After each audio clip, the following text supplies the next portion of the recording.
A very happy Friday to you, and thanks so much for joining us tonight on Up North Live Unscripted at 6:30. When it comes to the weather, not a terrible Friday across northern Michigan. A bit cloudy, and some areas did see a bit of rain today, but it sounds like more rain is on the way for most of us. So for more on that, let's turn things over to Chief Meteorologist Joe Charlevoix. Joe, when will we see that rain? Well, I think for the majority of us, it's going to be later tonight, after midnight. So again, if the majority of you that are watching have plans this Friday evening, I think, up until 10, 11 o'clock should be pretty quiet. Okay. You can tell, Maya, take a look at our cameras here. If you're at Drummond Island, beautiful day. And then look at Cadillac. Not so much. just a contrast. We cover such a big area. But up north, it's been fairly dry. Folks enjoying Alpenfest. And downtown Gaylord, no issues there. Houghton Lake is a little bit cloudy. We've had actually a little rain around Houghton Lake, and then you can see there around Cadillac, there are some showers. Nothing very widespread, though. We'll start with a look here around the Midwest tonight, and we have multiple tornado watches. And we've had some warnings, too, in Iowa and Illinois, including Chicago. A tornado watch west of Chicago in that area, and you can see this big area of thunderstorms there. But back home across northern Michigan, here's a little closer look at that. There's the updated radar. And again, right over Houghton Lake, right in here, we have some rain almost right over downtown, right there at 55 and where 127 kind of intersect. And then a couple lighter showers up here near Grayling and then a little bit off to the east of Grayling. But nothing, at least right now, that's widespread. But our forecast tonight, we're looking at temperatures in the 60s, a round of rain after midnight. Some thunder is possible. And then pockets of locally heavy rain also a possibility later tonight as we head into the day tomorrow. So we'll talk about that tomorrow. In a couple spots, we could see even a stronger storm or two as a cold front works in. We'll look at that and the rest of the weekend, Maya, in a few minutes. All right, thanks, Joe. Let's start off with our top story of the night. Troopers made contact with the subject and gave verbal commands to drop the weapon. It's believed the subject pointed a firearm at the troopers, at which time he was then shot by the troopers. We have new details tonight on a vehicle chase through two counties that happened last night. We're learning ended in gunfire. The shooting happened in Osceola County off of 20 Mile Road and M115. The suspect is a 27-year-old man from Marion. The suspect is in the hospital and listed in critical condition. The chase took law enforcement through Wexford County first before heading into Osceola County. The Wexford County Sheriff says it started with a felonious assault investigation. We're told that during that investigation, deputies encountered the suspect and tried to stop him in Clam Lake Township, with state police giving backup. The sheriff says the suspect then took off, firing multiple shots at patrol vehicles behind him. Deputies say the chase went into Osceola County, and that's when the suspect lost control of his vehicle, crashed it, and then ran away. State police say they ordered him to drop the weapon. They say he didn't and appeared to be pointing a weapon at them when he was shot. And we're only not even 24 hours into this investigation. So there's still a lot of information that needs to be gathered, a lot of work that the detectives have to do. So a lot of this information is very preliminary, and it may change depending on the evidence that's collected as they continue their investigation. And again, the suspect was last listed in critical condition. We will update you on air and online with any new details as they come in. Well, the Extreme Weather Emergency Tour arrived in Traverse City today to talk about climate threats facing Michigan's cherry and fruit industry. Up North Live's Tony Lundy caught up with the tour and talked with some organizers and some local farmers. Coming off the National Cherry Festival in Traverse City, Michigan, some growers say they are facing a grim reality. We've had probably three once-in-a-lifetime crop loss events during the 15 years or so that I've been on the farm. It's abundantly clear to me that climate change is not a hypothetical at this point. It's a reality that we're facing on the ground as growers every day. According to the Michigan Cherry Growers Alliance, some farmers lost as much as 80% of their tart cherry crop. One says erratic spring weather, hailstorms, and fungal outbreaks fueled by warmer, wetter summers have pushed many growers to the brink. Some, he says, not even able to break even this year. We're all affected by climate, what's happening with the climate, and particularly, like I said, with farmers, it's it's your food on your table. There are so many good things about cherries that even as we struggle, we need to support the farmers. Research experts say that maintaining the funding for agricultural research at places like NOAA is critical, not just for today's growers, but for the future of Michigan agriculture. I'd love my children to be able to have a farm to grow up on and work on just like I did. But, it's getting harder and harder to grow fruit, to deliver a healthy harvest, and to stay in business. Leelanau County Commissioner Gwen Algair says 2024 was listed as the most challenging growing season, weather-wise, ever. We've seen some profound changes. When we look at the data from our climatologists at Michigan State University and those around the country, we are facing much more extreme weather. And although we see that every day in the agricultural community, growers are feeling it in many ways, both emotionally, physically, and it's taking a toll on our growers and our industry. Tour organizers hope to get federal funding for more research to help farmers develop crops that are climate resilient. In Leelanau County, Tony Lundy, UpNorthLive News. And Tony is one of our newer reporters here at Up North Live. We're so happy to have him on the team, and we're hoping to bring him on Unscripted sometime next week so you can get to know him a little better. We'll have an update to a story that we first shared yesterday at 6 o'clock. I believe Traverse City will pay city manager Liz Vogel more than $112,000 as part of a separation agreement after the city announced they would mutually agree to part ways. That announcement, as I mentioned, coming just yesterday. The city agreed to pay Vogel roughly $98,000 in severance pay, more than $11,000 in unused vacation time, and $1,400 in short-term leave payments. They'll also cover the cost of her health insurance for a year unless she finds other work. The agreement claims that Vogel resigned voluntarily, effective next Monday. That's when the city is expected to give it the green light to move forward. The city agreed to pay Vogel, as I mentioned, $98,000 in severance pay. All right, well, looking ahead to the November election, the city of Traverse City is still in need of candidates to fill the roles of mayor and 3 city commissioners. The city says that nominating packets for those who wish to run for office of mayor or office of city commissioner are now available. The mayor position is a 2-year term ending November in 2027. City commissioner is a 4-year term that ends in November of 2029. And the city says that the commission is a legislative body of the city of Traverse City, essentially functioning as the city's, let's say, board of directors. Candidates must file nominating petitions and other required documentation with the city clerk by July 22nd at 4 p.m. Speaking of running for office, let's take a look at our question of the day. Let's say hypothetically, if you were to run for public office, which level of government would you choose? Local, state, or federal? Scan the QR code on your screen right now. That'll take you over to our website where you can vote. And then you can also head over to our Facebook page or our live stream happening right now on Facebook, YouTube, and X and leave a comment. It looks like as of right now, local is leading the way with 48% of the votes, but we will keep an eye on those results and share them with you toward the end of the show like we always do. Well, every summer, the Michigan Department of Natural Resources goes to different locations to ban Canada geese. Meteorologist Trevor Robideau tells us about the project and why it's important. Tim Riley is a wildlife biologist with a lot of work and experience with the DNR doing banding of Canada geese around Michigan. Banding geese gives wildlife managers a lot of useful information. So waterfowl biologists will take the information that we get from band data and they can use that to set framework for harvest, right? So season length, bag limits, those kinds of things. Information on migration patterns, population estimates, survival rates. The DNR will use the data from these bands to determine if environmental action is necessary. Riley noted it boils down to adaptive management. We're making decisions for hunting seasons and bag limits, and something changes in the population and we don't adapt to that.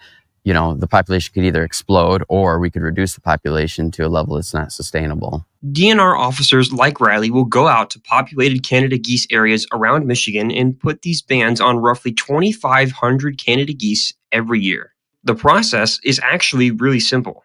The lakes, you just put kayaks in and you just herd them up, put 5 or 6 kayaks in, and you can just slowly push those families of geese up onto shore and you just funnel them into a big catch pen and pull the geese out one by one, and then each goose gets handed to an ager. They put a band on. We record the band data, the number off that band, and then, like I said, sex and age them, and that's pretty much it, and then let them go. And Riley says there's some fun community interaction with the banding as well. During the hunting season, if you harvest a banded Canada goose, the data can give you a snapshot of the bird's life. You can get on that website and you report the band, where you shot it, the date you shot it, and then it's almost instant. You get feedback, and they'll mail you a certificate as well that says where that bird was banded, as well as whether it was a male, whether it was a female, whether it was an adult or a juvenile. So it's pretty cool, and bands are pretty highly collectible amongst diehard waterfowl hunters. In Grand Traverse County, Trevor Robideau, UpNorthLive News. We have a new and fun edition of Exploring Michigan to share with you. We are taking you to a place where you can leave all your stress on the trails and really just reconnect with the natural world. Whether you're into trees or turtles, Four Nature Preserve and Arboretum in Burton offers a little something for everyone. Andrea Flores tells us everything that they have to offer. From meadows to wetlands and a 116-acre accredited arboretum, Four is all about reconnecting with nature. It's 383-acre hidden gem tucked away in Genesee County. Once a dairy farm, Four has transformed into a nature lover's playground, and it's been educating and inspiring visitors for over 50 years. We have over 7.5 miles of trails to be able to explore. Along the trail, you're going to find things like our geology garden, which I'm in right now. We also have our butterfly house, our tree house, and our arboretum. We're only one of 2 arboretums in all of Genesee County. Nicole Ferguson is the chief park specialist at Four Nature Preserve and Arboretum. She tells me the preserve has more than 1,800 trees and lots of wildlife to check out. We have a whole population of Blanding's turtles, which is a threatened species here in Michigan, and lots of painted turtles. Also, we have quite a few deer. Like a lot of nature preserves, this is a safe space for a lot of animals. Courtney Prow is one of the many naturalists who help bring Four to life, from guiding guests through tree health like a tree detective to showing off its most unique features. A lot of folks do come to see the treehouse. The treehouse was built by Pete Nelson on the Treehouse Masters, but also to experience, being up in the trees. And the view is just as magical. You can see a lot of wildlife sometimes. It's kind of like just peeking in on their little secret. Whether you're bird watching for rare warblers, searching for fireflies, or checking out the buzzing garden space, there's always something to discover. There is a border of wildflowers in the garden, and that's an awesome spot to look for our native bees and our other beneficial insects. Inside the visitor center, Four also gives guests a chance to meet some wild Michigan natives up close. We've got quite a few different turtles, like a painted turtle, a soft-shell turtle. We have some musk turtles and some box turtles, which are so cute. We also have quite a few frogs. So we have tree frogs and toads. That was Andrea Flores reporting. And if you're going to be in Genesee County anytime soon, you might want to add this to your bucket list. It looks pretty cool. Four is open daily from 8 until dusk, and it is free to attend. All right, we are going to take a quick commercial break now, but coming up in just a couple of minutes, Chief Meteorologist Joe Charlevoix will have much more detail on the upcoming rain system heading our way and what the rest of the weekend looks like. Stick around. We'll be right back. I'm Jada Johnson from Big Boys TV, and the Fish and Game Report is sponsored by Johnson's Propane.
Well, if you have any outdoor plans this weekend, it sounds like one day may be great for any outdoor activities. The other day, maybe a little wet. Let's turn things over to Joe with all the details on your weekend forecast. Which day are you looking forward to? Well, tomorrow you're actually going to be in Gaylord, I forgot. Yep, tomorrow, Harrison and I will be at the Elton Fest Grand Parade. We'll be hosting a live stream. So we're really hoping for some dry weather tomorrow. I'll be hoping for you too. Yeah. Tomorrow. It'll be kind of a close call. We'll see. Looking around the Midwest, though, there's not a lot happening here yet. We've had a couple showers, Maya, and a couple spots like Houghton Lake, for instance. But off to the south of us, that's where we have some big-time thunderstorms. And you can see these kind of working through the last couple of hours there around Davenport, Iowa, into northern Illinois. Chicago's pretty quiet, but there is near Chicago, the west suburbs up toward Milwaukee, Madison, Wisconsin, a tornado watch for that area tonight. Are we going to see anything quite like that? Probably not, as far as any severe weather tonight. But if you're in the Houghton Lake area, right over downtown here, we've got, well, some rain right over the lake, especially the south half of the lake. A couple spotty showers across our area this evening. All this being driven by, well, an area of low pressure and a frontal boundary that's going to lift through here tonight. The threat for severe weather, all that stuff in Illinois and the thunderstorms in Iowa, that is going to lift into northern Michigan, that batch of rain. But by the time it gets here late tonight, the instability will be kind of waning, so I don't expect that we're going to see much severe weather here, but probably some rain after midnight. And then up in parts of Minnesota, that is a cold front, and that will be the trigger for some showers and storms tomorrow afternoon and evening. Well, actually, before we get into Stormcast, I'll just show you, here's a look at our severe storm outlook tomorrow. The highest potential for our area would be from a Rogers City to Clareline East, including Alpena.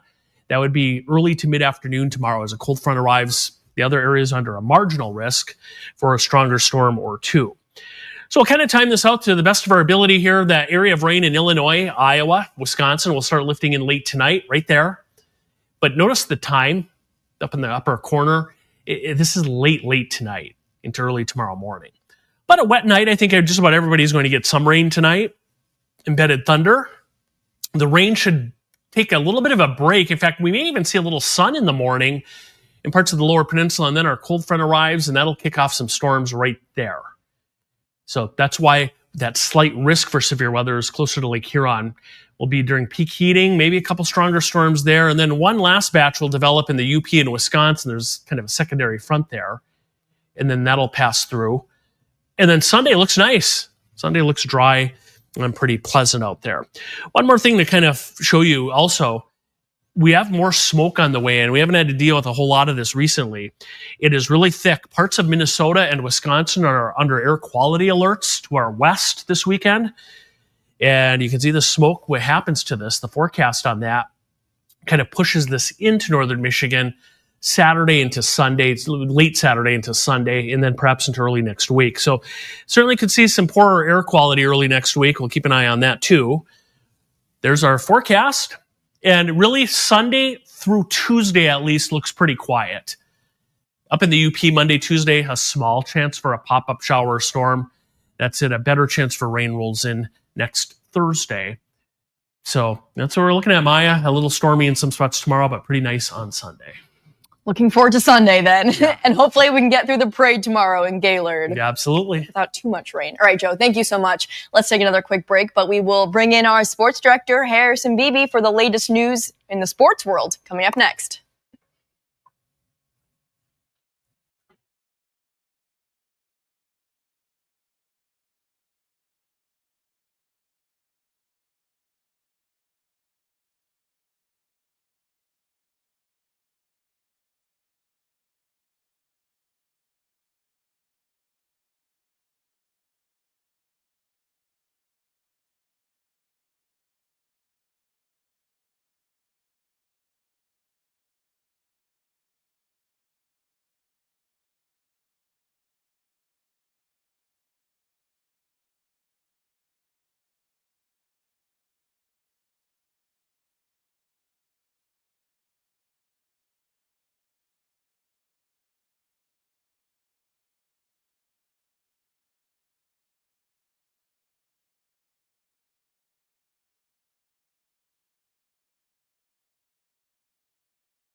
The Detroit Red Wings will be in Traverse City for their training camp this September, like they do every year. But there are a few changes to this year's schedule. For more on that, let's turn things over to Sports Director Harrison Beebe live in the Content Center. Harrison, what are those changes?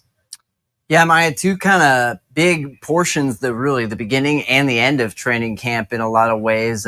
Both going to be in different cities this time around. One of them going to be in a completely different part of the country. We'll start with the red and white game. That's kind of one of the most anticipated events. Obviously, the Red Wings will hold several practices that are open to the public, and they're still planning on doing that this time around. But the big red-white scrimmage is the big Sunday afternoon event that kind of wraps camp up before they head to play their preseason schedules. That event going from center ice, it's going to be, I believe, this year in Van Andel Arena down where the Grand Rapids Griffins play.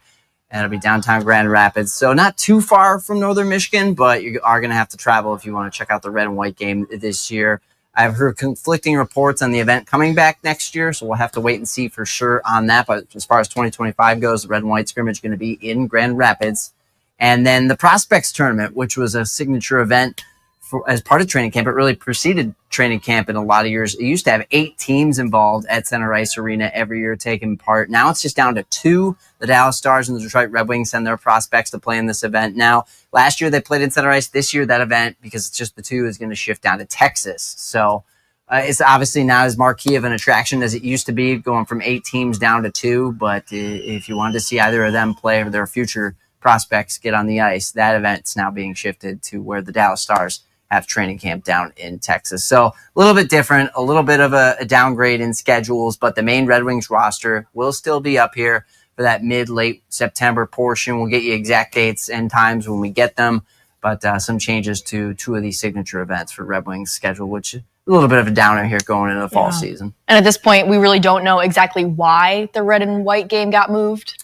Well, I know it is the 100th year for the Red Wings, their centennial celebration. So I know, and in the past they've had the red and white game at Van Andel, so I think it might tie in. They wanted to find a big venue to host the event. Sure. So I think that, I'm just speculating, I think that might have been the reason, but but there is also reason to believe that that event will hopefully be back in training camp in Traverse City in the future. All right, Harrison, well, thank you so much for sharing those changes with us. We are going to take our last break, but we'll check out our final results for our question of the day and a few of your comments in just a couple minutes.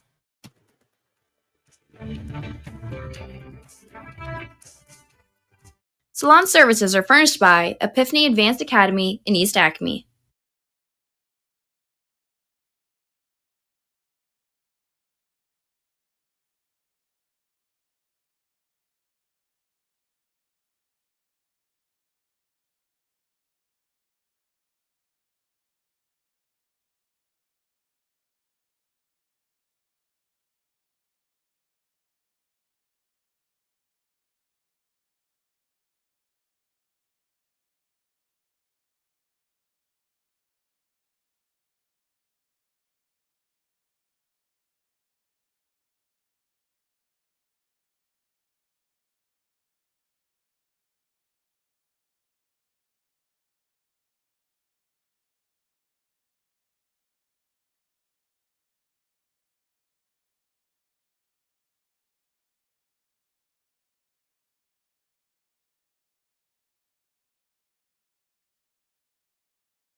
Our question of the day today, if you were to run for public office, which level of government would you choose? 48% saying local, 29% state, and 23% federal. Over on Facebook, Teresa says local, former village treasurer for 12 years. Carl says local, which I am a trustee for Blair Township. Rhonda says been there, done that. And Tom says president. I like that mentality, Tom. Go big or go home, right? Join the conversation over on our Facebook page. We are all out of time here on Unscripted. Thanks for joining us. We hope to see you back here at 11 o'clock tonight.